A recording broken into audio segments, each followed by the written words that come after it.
You're listening to the Icandemy Podcast, the podcast for people who can but don't know how. This is where you get actionable steps to turn vague dreams into blissful realities. And I'm your host, Omoshola Victoria Wolabi. So let's get started.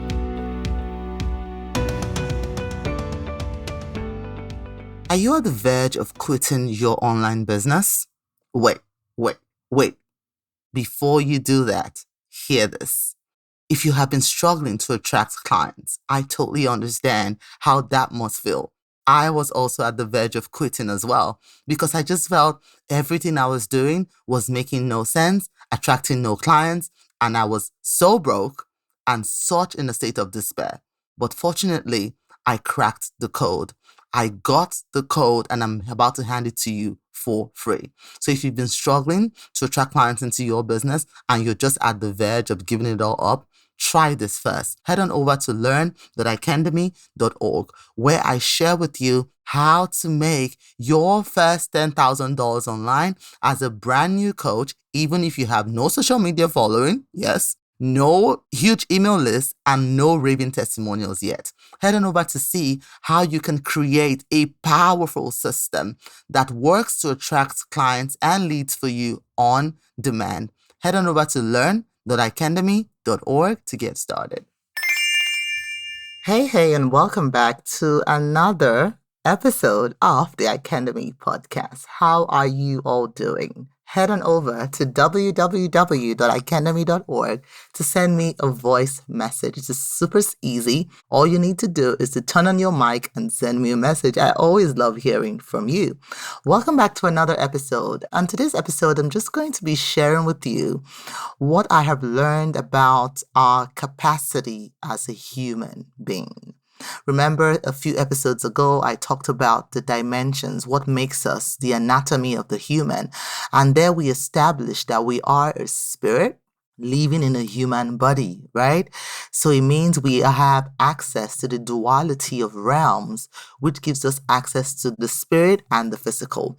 Now, in the middle, I know there's a lot of teachings around this, but this is what I have learned and found to be true, is that in the middle of this is a faculty called the soul, right? And this faculty that connects, it's like a bridge that connects us from the spiritual to the physical. So think about it like you have the spiritual dimension and then you have the physical dimension, and there's a bridge in between, right? And in that bridge, it has three compartments. So in the faculty of the soul, which is the bridge, there are three compartments there. We have the mind, the will, and our emotions, right? Now, the mind, I believe in my humble opinion that the mind is the chief of the three faculties. Why do I believe that? The human mind is the center of thoughts that holds the key to life, because the state of our mind will affect the other two layers. In other words, the state of our mind will affect our will, will affect our emotions, right? So I believe within this faculty of the soul, where you have the three compartments, the mind, the will, and the emotions, the mind is the chief. And then the second layer there is our will. The human will refers to the human capacity to actively decide what to do instead of automatically reacting to stimuli. So what am I saying here? In other words, it is our will that decides, you know what, I'm not going to react to that. I'm going to do this instead. Or I have a goal that I've set before me, regardless of what may come, I am going to push through. That is your will. Your will is what allows you to accomplish those things, right? To not just react to whatever life throws at us, to remain dogged, to say, no, I know what I'm going for, and that is what it's going to be, right? Now, the third compartment there is the emotions. Now, according to the American Psychological Association, emotions are defined as a complex reaction pattern involving experiential, behavioral, and psychological elements. Emotions are how individuals deal with matters or situations that we find personally significant, right? Now, it's very important to emphasize there that emotions are how we as individuals deal with matters, situations or matters that we find personally significant. In other words, what may offend me may not offend you. What may trigger you may not trigger me, right? It is based on how we interpret it, right? That is how we form the emotions. So can you see that when your emotions form, there has to be already something going on in your mind helping you to interpret that situation before your emotions can get triggered, right? Okay, family, let's face it. We've all felt pain. We've suffered the losses. You know what it's like to want something so bad, but not see a part to its accomplishment. The question, however, is, do you know how to pick yourself up and move on despite what has happened? This is what I share with you inside of my new book, Good Medicine for the Crushed Spirit, a practical guide to helping you find purpose when adversity strikes. Inside this book, you will find personal stories, relatable biblical tales, and anecdotes that prove you are never alone in your despair and will inspire you to turn pain, discomfort, disappointment, or setbacks into something positive that works for you. So if you're ready to change your life in meaningful and purposeful ways, get your copy of this book today and let the transformation begin. So in this faculty of the soul, where we have the mind, the will, and the emotion, it is absolutely crucial that we understand that. And when we understand this now, and we know that the mind is the chief, we are able to make sure that we do all we can to safeguard our mind, right? So this is what happens when you have duality, access to the spirit. It is within our spirit that our purpose lies, what we are supposed to be doing. That is where our power actually lies, right? Especially as Christians, right? Our power lies within our spirit. Now we have the physical and then we have the bridge in between. I was listening to a teaching by Dr. Miles Monroe a while back, and he explained it so beautifully. And this was what he said. He said, when you have your spirit that already knows what you should be doing, what we should be doing is listening to the spirit and then executing in the physical, using the bridge there to listen and then execute. Obviously, he didn't say bridge. I'm the one saying bridge because that's how I understand it, right? So I'm paraphrasing him. I'm not giving you what he said word for word, right? This is me explaining my understanding of what he taught. So he said we should be listening to our spirit, and then based on the information that you get from your spirit, then you translate that into the physical, right? And you will see that when you live your life like that, in that order, you begin to produce exemplary work, right? You start to do things in a different way. You're not really triggered by what's happening around you.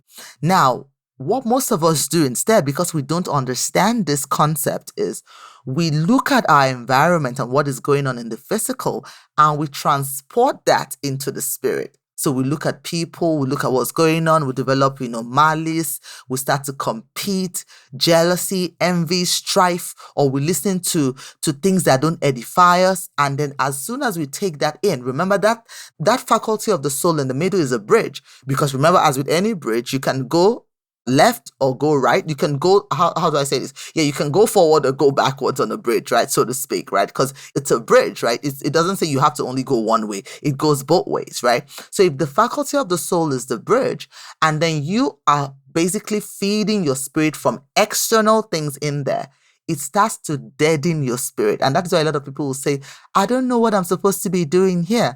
I don't know my purpose. And we start to settle for less because we believe the lies. We believe the things that are not true about us, and we start to feed that to our spirit. And remember that if you keep, let's say you have, I don't know if you guys as kids had this bottled Ribena drinks, right? It was those drinks that you pour, they're concentrated, right? And you pour a little piece in a cup, a little amount in a cup, and you have to dilute it with water. You can tell that the diluted drink that you have in the glass will be very different from the concentrated drink that you have in the bottle. So in the same way, when we start to feed our spirit from the external, we dilute the potency of who we are. You will see that you start to water it down by feeding it with lies, right? Versus when you have the concentrated drink there and you just take a little piece at a time and you give it to the world, and you serve it to the world, and then they dilute it a little bit. Because some people can't handle that concentration, girl. Some people cannot handle that concentration. So it's okay for them to dilute it in any way they can to whatever consistency they want, and make sure they're able to ingest it in the right way. That is your job. It is not your job to take the dilution, bring it onto your spirit, right? You need to keep that spirit concentrated. That's your powerhouse. And the faculty of the soul is what enables that to happen. So at this point, have you joined us? Have you signed up for our upcoming Courageous Confidence Workshop? Girl, you don't want to miss the next one. The first one was fire, right? You need to head on over now to offers.icandemy.org/courageous to join us, okay? So that is me today. I just wanted to explain to you the concept of the faculty of the soul so that it starts to change your mind, gearing you towards the truth of who you really are. Remember, you are a spirit first before you are a human, because your spirit never dies, and that is your powerhouse. So you should always take from your spirit and then bring it into the physical, not the other way around, because that's exactly what Jesus did. So what would Jesus do? Is exactly what the question we should be asking ourselves as we embark on this journey called life. As always, I'm always delighted to hear from you. Head on over to www.icandemy.org to send me a voice note. And if that is not your jam, that's fine too. Just send me an email to hello@icandemy.org. And as always, keep on shining.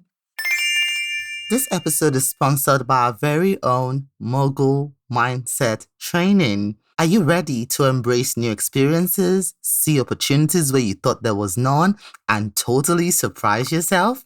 Because you can, by unleashing the power of your mind. Mogul Mindset System is a 5-step system that helps you retrain your mind to work with you and not against you, so you can awaken your inner giant, 10x your impact, your income, and become truly unstoppable. The truth is, you, my friend, have a superpower, your creative genius. And I'm here to make that power multiply manyfold so you can get past fear, self-doubt, and finally start working and thriving in your life and business. Ready to unleash your superpowers? I thought you would. Head over to mogul.icandemy.org. That's mogul.icandemy.org to learn more.